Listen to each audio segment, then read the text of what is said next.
The 52nd International Eucharistic Congress is postponed to September 2021 due to the coronavirus. The event was scheduled to take place this September in Budapest, Hungary. Around 60,000 people registered for the event. This comes right after two other major Vatican events were postponed, the World Meeting of Families and World Youth Day. Marik, project coordinator of the 52nd International Eucharistic Congress, joins us now from Budapest. Welcome to the show. Gergely, can you tell us about the preparations that have been underway since the last Eucharistic Congress took place back in the Philippines in 2016? And also, how does postponing it change the overall organization of the event? Greeting everyone, and thank you for the question. We have been preparing for this Congress for over 3 years now, and I think it has been a great time for the whole church. And I'm not speaking only about the preparation operationally, but I'm rather speaking about the preparation spiritually. And now that the decision is made that the Congress is postponed for a year, for us as organizing team, it's a new challenge. But I think for all those preparing for a Congress, it's an other year given to be prepared for the Congress spiritually as well. For those who may not know, can you tell them what the International Eucharistic Congress is and the purpose of it? Yes, well, we don't have a great deal of time, but I think the main purpose of the International Eucharistic Congress is to celebrate the Eucharist and to reflect on the Eucharist as the center of our life. This is also the motto of the 52nd Eucharistic Congress, all my springs are from you.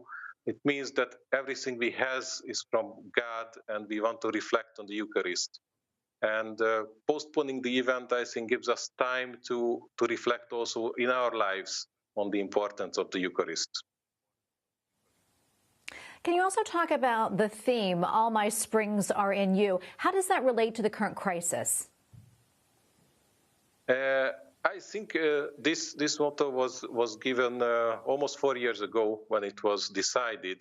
But I think in these times, in the times of crisis, it's a good step that we reflect on our lives. And as Christians, I believe that it's most important that everything is coming from God, and we are in God's hands, and all our hope, all the graces are from Him, and that it should be really the center of our life. And I think in these times, it's good to reflect, good to make a retreat, and to think about what is really important in our lives. And I think preparation for the Congress and the Congress itself is also giving this opportunity to all of us.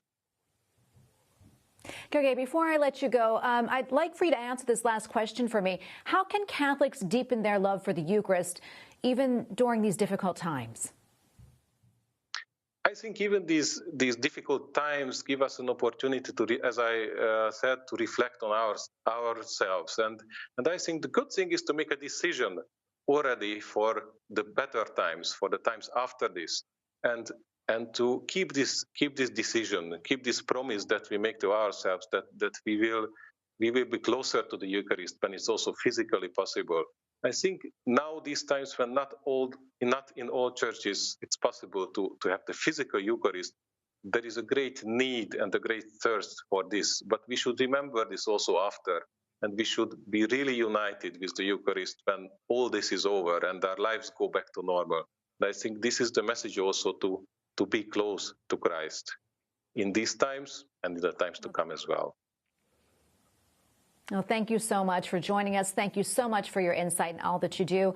Gergely Marik, project coordinator of the 52nd International Eucharistic Congress. Thank you again. Thank you again.